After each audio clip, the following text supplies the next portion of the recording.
Welcome to Review from the Opposition. We've got Chris Pugh back on from Birmingham City Football Club. Chris, what did you think of yesterday's game?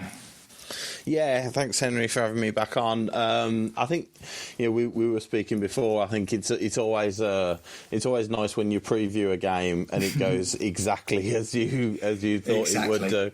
Two sides that know their strengths, that defensively minded, defensively sound, not too extravagant going forward, and I think it showed. Neither side really committed enough going forward to say that they deserved to win the game for me, and I think the point in the end, the 0-0, was a fair result. And I think, on that point, for me, the game was broken up into lots of different bitty sections by some, in my opinion, slightly over-officious refereeing at times, but with two physical teams going at it, as you'd expect, at St Andrews. This time of the year, the ball's sticking a little bit here and there and zipping off the surface. You have got those two things. What was your views of the officials? Yeah, I think I agree, and especially the weather conditions weren't great, and I think at times you have to know the game. Do you know what I mean? And know the two sides that are playing, and a referee really should have expected that sort of combative nature to the game.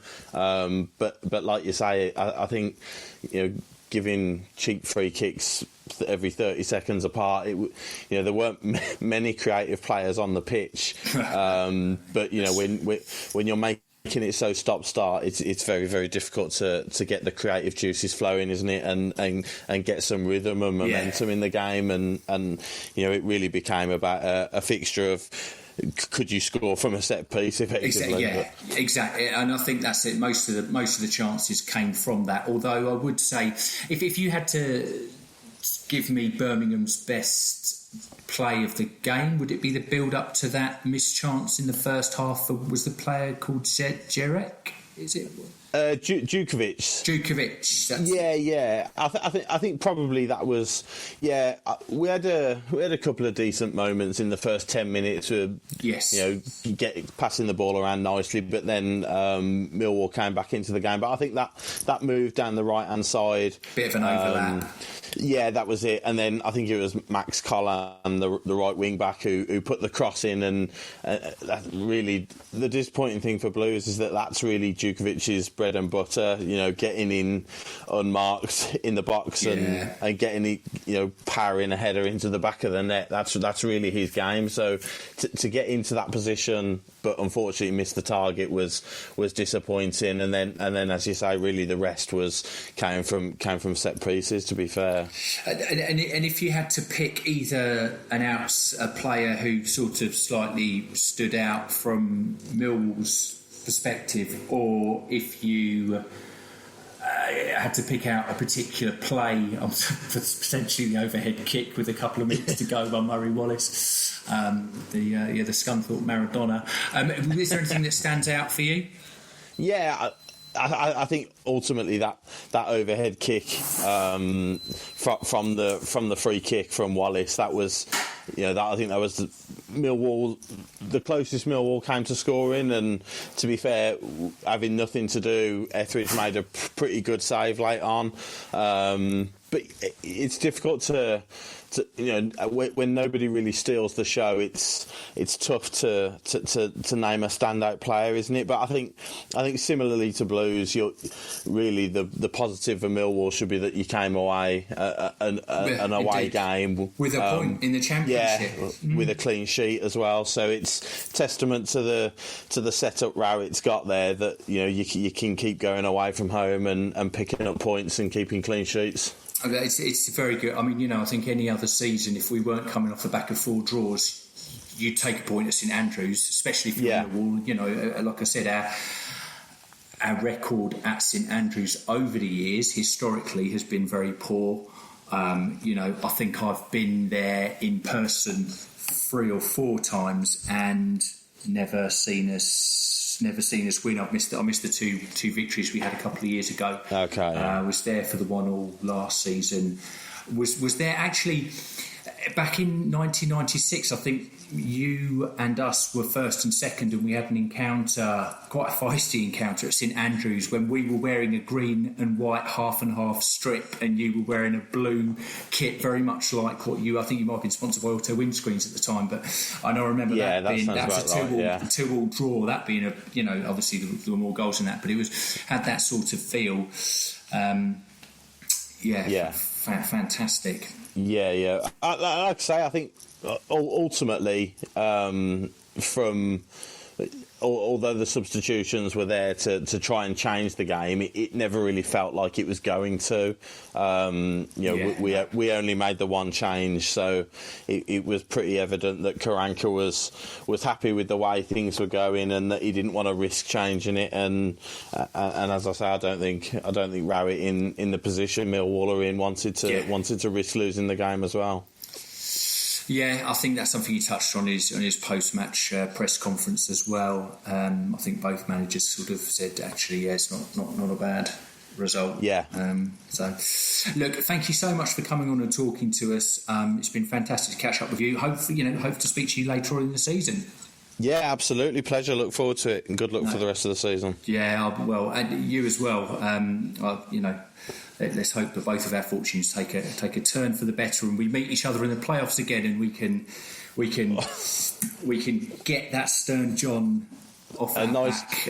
A nice quiet night at the library that will not be, I would imagine. Yeah, look out for those flying paving slabs. But anyway, yeah. Will do. Yeah, all right, wonderful. Thank you so much for coming on. No worries. Cheers, Henry. Cheers. So a goalless draw at St Andrews. Again, lots of things on social media, but I think people, talking about the team, the lineup.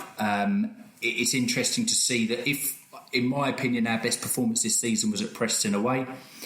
Starting that game and starting the game yesterday, the commonalities were Wallace, Woods, Leonard, Cooper, Hutch, and Bart. So, we're missing Zohor up front, who obviously scored at the Preston game. We picked up a knock at an injury, it's put him out for a little while. Obviously, we had Troy Parrott and John Daddy Bavardson up front. Took a lot of stick last week. I think he had a good game yesterday, put the cross in. Troy Parrott arguably should have scored. We're only 3 points off the playoffs. I think if you look at if you offered me a draw at Norwich, if you offered me a draw at Hillsborough, you offered me a draw at St Andrews before this season, I would have taken them. I think the only disappointments we've got here is we didn't beat Cardiff and Reading at home, and if we do, we're comfortably in the playoffs. I think we'd be in fourth place. Also, Yuri Skalak gets a lot of abuse, gets a lot of grief. I personally don't think it's his fault. He's on the supposed money that he is. I think, if you were offered double money to do your day job, you probably would take it and continue to try grafting. He's had a few injuries as well, but I thought he had a solid game yesterday. Gary Rowett mentioned that in his post-match press conference. So he'll be happily polishing his Ferrari today, reflecting on a job well done, I imagine. I think we've got to be realistic. We're going away to Blackburn, who are in form, and ridiculous as it sounds, probably a draw up at Ewood Park wouldn't be a bad result, even coming off the back of these other draws that we've had. But I think lots of positives. 3 points off the playoffs. We, are missing a number of first-team players. I think we really look like we're missing Marlon Romeo. We really look like, if we could get Zohor and Parrott in there up top together, allow Jed Wallace to play with a bit more freedom, get Nathan Bennett back, get that injection of creativity back into the team, then, you could be really looking at a much more dangerous and more potent side. We're not losing games. So let's try and look for some of those positives for a team that quite clearly are punching above their weight in the championships. Good look forward to speaking to you next week when we host Derby County for another review from the opposition. But just before you go, and assuming you heard our Millwall Fans Show this Friday past, you will know that former Lion Bryan King was our top guest alongside Jim Murray and Brian Horn. You can win a copy of Brian's book, The Lion's King, by answering the following question. Why does the publisher's site, littlehellbooks.com, have little hell in its title? I'll say that again. Why does the publisher's site, littlehellbooks.com, have little hell in its title? You can find the answer by listening to the show or visiting their website. Then send your answer to nolutalking@gmail.com. That's NOLUTALKIN, all one word, and talking is without the G. nolutalking@gmail.com, and you might be a lucky winner of one of the books. Get your answer in by midday Thursday.